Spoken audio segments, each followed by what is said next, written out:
मुरली अमृत की धारा है धारा, जो देती दुखों से किनारा। मुरली अमृत की धारा है धारा, जो देती दुखों से किनारा। भूले जीवन में हो जाए शिव बाबा मुरली में समझाए। भूले जीवन में हो जाए शिव बाबा मुरली में समझाए। ओम शांति। आज की तारीख है 31/3/2023 की साकार मुरली। बाबा के महावाक्य। मीठे बच्चे अपना मिजाज बहुत मीठा बनाओ, भूले चूके भी किसी को दुख मत दो। बुरे वचन कहना, क्रोध करना, डांटना, यह सब दुख देना है। प्रश्न: माया बच्चों की परीक्षा किस रूप में लेती है? उस परीक्षा में अडोल रहने की विधि क्या है? उत्तर: मुख्य परीक्षा आती है काम और क्रोध के रूप में। यह दोनों मुश्किल ही पीछा छोड़ते हैं। क्रोध का भूत घड़ी घड़ी दरवाजा खड़काता है, देखता है यह कहाँ भों भों तो नहीं करते। अनेक प्रकार के तूफान दीपक को हिलाने की कोशिश करते हैं। इस परीक्षा में अडोल रहने के लिए एक सर्वशक्तिमान बाप से योग रखना है। अंदर खुशी के नगाड़े बजते रहें। ज्ञान और योग बल ही इन परीक्षाओं से पास करा सकता है। गीत: निर्बल की लड़ाई बलवान से। निर्बल से लड़ाई बलवान की, निर्बल से लड़ाई बलवान की। ये कहानी है दिए की और तूफान की। ओम शांति। बच्चे समझते हैं और बाप भी समझाते हैं कि तुम फिर से आए हो पारलौकिक बाप के पास, और सब हैं लौकिक बाप। यहाँ है सब आसुरी बुद्धि, सतयुग में है देवी बुद्धि। आसुरी के बाद फिर देवी जरूर बनना है। आसुरी और देवी, पतित और पावन में फर्क बहुत है। तुम जानते हो हम पावन थे, फिर रावण ने पतित बनाया है। अभी फिर बाप द्वारा हम फिर से पावन दुनिया का बरसा ले रहे हैं। सतयुगी राज्य भाग्य का, वह भी 21 जन्मों के लिए। जब बाबा बच्चों को कहते हैं तब याद करते हैं, फिर भूल जाते हैं। जो बात याद रहती है वह फिर औरों को समझाने के लिए दिल टपकती है। याद नहीं होगी तो दिल टपकेगी नहीं, फिर वह खुशी की उछल नहीं आएगी, मुरझाई हुई शक्ल दिखाई देगी। अभी तुम जानते हो हम फिर से गवाया हुआ सतयुग का राज्य भाग्य ले रहे हैं। वह जो क्रिश्चियन से राज्य गवाया था वह तो ले लिया, परंतु माया ने हमारा राज्य छीना है, यह कोई को पता नहीं है। क्रिश्चियन से तो राज्य ले लिया हट से, भूख हड़ताल आदि करके। यहाँ तो वह कोई बात नहीं, तुम्हारे दिल में है। हम 5000 वर्ष पहले माफिक फिर से राज्य भाग्य प्राप्त करते हैं। बाप की श्रीमत पर चलने से इसमें तलवार आदि कुछ भी चलाने की मत नहीं देते। कहते हैं बच्चे स्वीट टेम्पर बनो, बहुत मीठे बनो। सतयुग में शेर बकरी भी इकट्ठे जल पीते थे, एक दो के प्यार में रहते थे। दुख का भार नहीं होता, यहाँ दुख का भार बहुत होता है। काम कटारी चलाना यह भी दुख का भार है। किसको बुरे वचन कहना व क्रोध करना, डांटना, यह भी दुख देना है। बाप कहते हैं किसको भी यह दुख नहीं देना है। अपना मिजाज बहुत मीठा बनाओ, भूले चूके भी दुख देने का काम नहीं करो। श्री कृष्ण के लिए कहते हैं इतनी रानियों को भगाया तो भी कहते हैं भगाया सुख देने के लिए। अभी तुम समझ गए हो श्री कृष्ण की बात नहीं है। भागवत के साथ गीता का, गीता के साथ फिर महाभारत लड़ाई का कनेक्शन है। अभी वही संगम युग है। श्री कृष्ण का तो नाम ही नहीं। श्री कृष्ण की राजधानी है सतयुग में। श्री कृष्ण ने कोई पतित को पावन बनाने के लिए कभी राखी नहीं बांधी। यह है पतित को पावन बनाने का उत्सव। सो तो पतित पावन परमात्मा ही है, ना कि श्री कृष्ण। श्री कृष्ण का जन्म तो सतयुग में हुआ, वहाँ तो कंस, रावण, शूर्पणखा आदि हो ना सके। यह इस समय है असुरी संप्रदाय। इन सब बातों को तुम अभी समझते हो, तुम्हारी बुद्धि में है। हमने बेहद के बाप से अनेक बार राजयोग सीखा और 21 जन्म राज्य पद पाया, फिर माया से राज्य भाग्य गवाया है। जो माँ बाप दादे के दिल पर चढ़े हुए बच्चे हैं, वहीं तख्त नशीन बनेंगे। जो फरमान वरदार नहीं, वह क्या पद पाएंगे। पद पाना चाहिए सूर्यवंशी, नहीं तो पाई पैसे के दास दासी जाकर बनेंगे। बाप दादा की आज्ञा पर नहीं चलते हैं। ब्रह्मा की मत भी मशहूर है, शिव बाबा की श्रीमत भी मशहूर है, तो ब्रह्मा और शिव बाबा के साथ उन्हों के औलाद की भी मत मशहूर होनी चाहिए। तुमको शिव बाबा और ब्रह्मा दोनों की मत पर चलना चाहिए, तब तो श्रेष्ठ बनेंगे। माता पिता भी श्रेष्ठ बनने के लिए कितनी अच्छी धारणा करते हैं। सब बच्चों को पढ़ाते हैं, मुरली सब बच्चों के पास जाती है। इनका पाठ ही है पढ़ाने का। कई बच्चे ऐसे भी हैं जो माँ बाप से भी अच्छा पढ़ाते हैं। शिव बाबा की तो बात ही ऊंच ठहरी, परंतु मम्मा बाबा से भी इस समय होशियार बच्चे हैं। बल संपूर्ण तो कोई बना नहीं है, कुछ न कुछ कांटे भी लगते हैं। माया का वार होता है, दीवे को तूफान लगते हैं। जितना ज्ञान और योग में रहेंगे तो इस घृत से तुम्हारी ज्योति जगी रहेगी।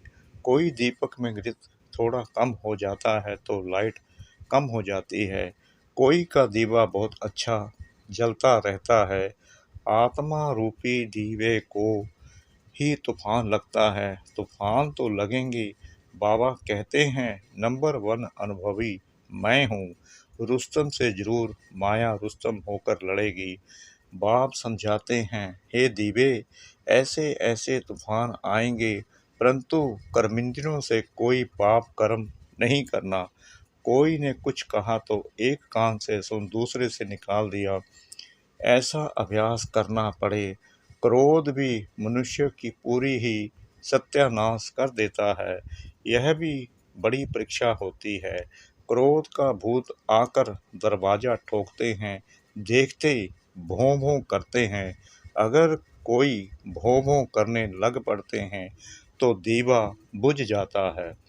माया सबकी परीक्षा लेती रहती है। समझा जाता है इनमें तो क्रोध था नहीं, अब फिर इनमें क्रोध आ गया है। बाबा के पास बहुत अच्छे अच्छे बच्चे थे, माया का तूफान सहन नहीं कर सके तो गिर पड़े। फिर कहा जाता है किस्मत, हम परीक्षा में ठहर नहीं सकते। बच्चों को तो परीक्षा में बड़ा अडोल रहना है। अंगद मिसल यह भी एक मिसाल है। तुम बच्चों के अंदर खुशी के नगाड़े बजने चाहिए। सर्वशक्तिमान बाबा के साथ योग रखने से मदद आपे ही मिलती रहती। कोई हथियार पवार नहीं लेते। बाबा सब युक्ति सिखलाते हैं। बाप को याद करो तो विक्रम विनाश होंगे। क्रोध की भी स्टेजेस होती है। काम का भूत तो बड़ा खराब है। शल कोई में काम का भूत फिर से प्रवेश ना करे, उनको योग बल से निकाल देना है। योग से ही क्रोध का भूत भी निकलता है। घड़ी घड़ी दरवाजा खटकाते हैं, कहाँ मार्जिन देखी और घुस पड़ते। यह 5 चोर अंदर बहुत घाटा डाल देते हैं। हम कितने साहूकार थे, 5 विकारों ने कितना कंगाल बना दिया है। इतना बड़ा सरदार है काम, सेकंड नंबर है क्रोध। काम बच्चू बादशाह है, बड़ा मुश्किल से पीछा छोड़ते हैं। बड़ा भारी दुश्मन है, बहुत तंग करते हैं। बेचारी अबलाएं कितनी मार खाती हैं, उन्हों की फरियाद सुनी नहीं जाती। यह फरियाद सिर्फ एक बाप ही सुनने वाला है, परंतु वह भी सच्चे जो होंगे उन्हों की सुनेंगे, झूठों की नहीं। तो यह विकार मनुष्य को एकदम डल्टी बना देते हैं। क्रोध की बीमारी उथल पड़ी तो क्रोध अपनी भी सत्यानाश कराते हैं। दूसरे की भी खुराक बंद हो जाती है। हंगामा होता है तो बाप से जो खुराक लेने आते हैं उन्हों का वह बंद हो जाता है, उन्हों पर बंधन आ जाता है। फिर उनकी अविनाशी भविष्य जन्म जन्मांतर की आजीविका बंद हो जाती है। ऐसे जो परमपिता परमात्मा से वर्षा लेने में विघ्न डालते हैं उन पर कितना पाप पड़ेगा बात मत पूछो। वह जैसे कि अपने ऊपर कृपा के बदले श्राप डालते हैं। कोई ट्रेटर बन जाते हैं तो कितने का नुकसान करते हैं। भविष्य हीरे जैसा जीवन बनाने में रुकावट पड़ती है। इसलिए बाप कहते हैं महापापी, महा बेसमझ, महा कम वक्त, देखना हो तो यहाँ देखो। कोई अखबार में उल्टा सुल्टा डाल देते हैं तो बेचारी माताओं पर कितनी आपदाएं आ जाती हैं। जानते हुए और फिर कुछ करते हैं तो उन पर धर्मराज की कितनी मार पड़ेगी। बाप कहते हैं ऐसा काम कोई नहीं करे जो ट्रेटर बने और अबलाओं पर अत्याचार हो। उनको गाजी भी कहा जाता है। माथे में खून का टेम्परेचर चढ़ जाता है तो फिर तलवार उठाकर मारने लग पड़ते हैं, फिर उनको फांसी पर चढ़ा देते हैं। यहाँ भी ऐसे बन पड़ते हैं। कोई में क्रोध का भूत आ जाता है तो कितनों की आजीविका बंद कर देते हैं। बाप कहते हैं ऐसे के लिए फिर बहुत कड़ी सजा है। जो ट्रेटर बन विघ्न डालते हैं उनके ऊपर बड़ा पाप चढ़ता है। चढ़े तो चाके बैकुंठ रस, गिरे तो एकदम चकनाचूर। या तो बैकुंठ का मालिक या तो नौकर चाकर। ऐसा काम जो करेगा तो इतना ही पाप आत्मा भी बनेगा। बहुतों को दुख देने के निमित्त बन जाते हैं। बाबा को तरस पड़ता है, माताओं का तो रिगार्ड रखना है। बंदे मातरम गाई जाती है। बाप आकर कलश माताओं पर रखते हैं, उन पर अत्याचार बहुत होते हैं तो सिकलदे बच्चों को मदद बहुत देनी चाहिए। अगर कोई मदद के बदले और ही उल्टा काम करते हैं तो कितना नुकसान हो जाएगा। बहुत सपूत बनना है, असुर को देवता बनाना है। बाबा तुम्हारा जीते जी नया चित्र बनाते हैं। आर्टिस्ट लोग चित्र बनाते हैं ना, फिर जो बहुत अच्छा बनाते हैं उनको इनाम मिलता है। यह बाप कहते हैं मैं ज्ञान और योग बल से तुम्हारे चित्र ऐसे बना रहा हूँ जो तुमको यह शरीर छोड़ने के बाद एकदम फर्स्ट क्लास शरीर मिल जाएगा तो मनुष्य से देवता बन जाएंगे। ज्ञान योग बल से तुम कितने गोरे बन जाते हो। बाबा जैसा फर्स्ट क्लास कारीगर कोई होता नहीं। यह बाप का ही काम है मनुष्यों को देवता बनाना। यह है नंबर 1 सर्विस जिससे सारी दुनिया पलट जाती है। उस स्वीट फादर को कोई जानते नहीं, सर्वव्यापी कह देते हैं। मनुष्यों की बुद्धि में यह भी नहीं है कि यह नरक पतित दुनिया है। यह सिर्फ तुम बच्चों की ही बुद्धि में है। बड़े बड़े करोड़पति सबका धन मिट्टी में मिल जाएगा, बड़े दुखी हो मरेंगे। आजकल तो बड़े बड़े आदमियों को भी मारते रहते हैं, दुश्मनी कड़ी हो जाती है तो बात मत पूछो। बड़ा खराब समय आना है। अब तुम बच्चे पुरुषार्थ कर रहे हो भविष्य के लिए, और कोई भी भविष्य के लिए पुरुषार्थ नहीं करते हैं। पुरुषार्थ में फिर माया भुला देती है, फिर जैसे के वैसे बन जाते हैं। माया एकदम मुंह फेर देती है, इसलिए बहुत संभाल करनी है। जितना हो सके खुशी से बाबा को याद करना है। हम बाप से 21 जन्म सुख का फिर से बरसा ले रहे हैं। बाप को याद करने से खुशी होगी। वह इन आँखों से महल आदि देखते हैं तब खुशी होती है। तुम दिव्य दृष्टि से अथवा ज्ञान के तीसरे नेत्र से जानते हो कि हम बाप से सदा सुख का बरसा लेते हैं। अगर बाप की मत पर चलेंगे तो सावधान तो करते रहते हैं बच्चे। श्रीमत पर बहुत मीठे बनो, चुप रहो और बाप को याद करो। तुम बच्चों जैसा सौभाग्यशाली इस सृष्टि पर कोई नहीं है। तुम स्वर्ग का मालिक बनते हो, वहाँ बड़ा सुख है। यह भी जानते हैं राजयोग वहीं सीखेंगे जो कल पहले सीखे होंगे। तुम देखते हो पंडित सर्विस कर फूलों को व कलियों को बागवान के पास ले आते हैं, फिर उन्हों को सर्विस की ऑफरिंग भी मिलती है। ज्ञान है बहुत सहज, इस जीवन को मोस्ट वैल्यूबल कहा जाता है। पत्थर से हीरे जैसा गरीब से साहूकार बनते हैं। गाया हुआ भी है अतीन्द्रिय सुख में जीवन, गोप गोपियों से पूछो कौन से गोप गोपियाँ। जैसे बाबा ने सुनाया यह है बड़ी लॉटरी। बाप स्वर्ग का रचेता है तो बाप और स्वर्ग को याद करना बहुत सहज है। बिशप का मालिक बनना कम बात थोड़ी है, वहाँ दूसरा कोई धर्म होता नहीं। बच्चे जान गए हैं कि हमने आधा कल्प अनेक प्रकार के दुख देखे हैं, अब बहुत अच्छा पुरुषार्थ करना चाहिए। इस दुनिया में कोई सुखी हो नहीं सकता, वहाँ तो सब सुखी होंगे। ऐसे सुख के राज्य में ऊंच पद पाने में मजा बहुत है। बॉक्सिंग में घड़ी घड़ी थप्पड़ खाते गिरते नहीं रहना है। बिकार में गिरा तो एकदम जोर से चोट लग जाती है। क्रोध भी बहुत खराब है, घड़ी घड़ी चोट नहीं खानी चाहिए, नहीं तो गिर पड़ेंगे। अच्छा मीठे मीठे सिकला दे बच्चों प्रति माता पिता बाप दादा का याद प्यार और गुड मॉर्निंग। रूहानी बाप की रूहानी बच्चों को नमस्ते। हम रूहानी बच्चों की रूहानी बाप दादा को श्रद्धा भरी प्रेम भरी नमस्ते।